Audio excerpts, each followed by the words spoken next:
viiruse papilloomviirus on inimeselt inimesele leviv viirus, mis põhjustab vähki. Aastas sureb sellest tingitud haigustesse Eestis kümneid ning maailmas sadu tuhandeid inimesi.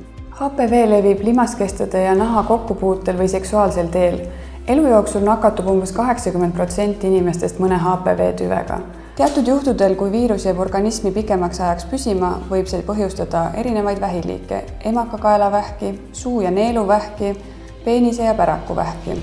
Rootsis ja Taanis on läbi viidud kõige põhjalikumad HPV vaktsiini ohutust puudutavad uuringud.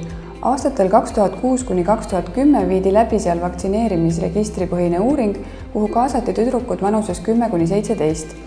Uuringusse kaasatud miljonist tüdrukust 300 000 said HPV vaktsiini ja 700 000 moodustasid vaktsineerimata võrdlusgrupi. Uuringu tulemusena võime julgelt öelda, et vaktsineerimise tagajärjel tõsiseid kõrvaltoimeid ei esinenud. Skandinaavia maades ja USAs analüüsitakse pidevalt HPV vaktsiini saanud patsientide elektroonilisi haiguslugusid, et selgitada välja võimalikke ootamatuid tagajärgi.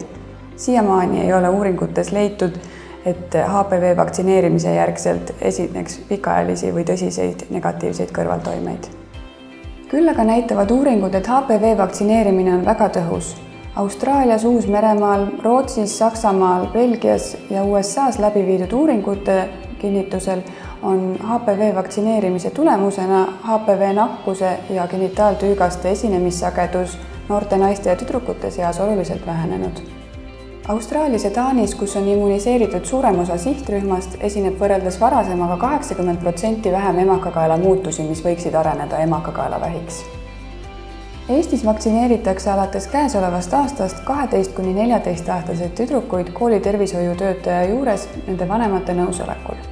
HPV vaktsiini kliinilised uuringud ja praktilise kasutamise käigus tehtud teadusuuringud kinnitavad, et HPV-vastane vaktsiin ennetab 90% tõenäosusega HPV-st põhjustatud vähki. Vaktsineerides tütarlapsi kaitseme nende tulevikku ja hoiame nende tervist.